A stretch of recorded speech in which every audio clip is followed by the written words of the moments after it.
মানে খরচও তোলা যায় আর কি।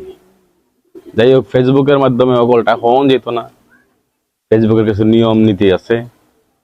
এভাবেই আমরা একটা রেসিং কবুতরের বা রেসার কৈতরের চর্চা আমরা করি, পালি, পাললে পরে এদের একটা সিলসিলায় আমরা ভালোই লাগে, খেলতে গেলেও ভালো লাগে, আটাইতে গেলেও ভালো লাগে, খাওয়াইতে গেলেও ভালো লাগে। ভালো লাগে না কোন সময় জানেন নি? যে সময় কবুতর সুস্থ হয়ে জায়গায় সময় ভালো লাগে না।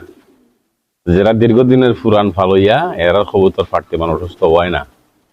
এরা চিকিৎসাটা করে সময়ের আগেই ট্রিটমেন্ট নেয়, সময়ের আগেই ব্যবস্থা করে কোন সময় কিতা করণ লাগবো, ক্রিমির কোর্স কোন সময় করণ লাগবো, ভ্যাকসিন কোন সময় করণ লাগবো, কোন সময় কবুতরে উড়ানি লাগবো, কিতা করণ লাগবো, সব বুঝে। এটা হইলো বিষয়। যাই হোক, আজকে মোটামুটি আপনারা এই রেসার কবুতর সম্পর্কে একটা ধারণা দিলাম। যারা অভিগঞ্জের মানুষ আসুন বা অভিগঞ্জের আশেপাশে আসুন, তারা বুঝবার লাগে যে আসলে কিটা, এটা আসলে একটা জিনিস, না পারলে বুঝতা না, এটা টাসে আইলে বুঝবা এটা কিটা। যাক, আজকের ভিডিও থেকে আমি বিদায় নিলাম। আমি আরিফ রব্বানী, আমার সিনেনগুলো, আমার নাম আরিফ রব্বানী সুমন। আমি ছোট বৌলা বড় বাড়ি আদর্শ 2 নং রইসি ইউনিয়নের সন্তান। আর রেসার কবুতর ফালতাছি দীর্ঘদিন ধরে, আপনারা জানেন কবুতর সেক্টর আছে অনেকদিন।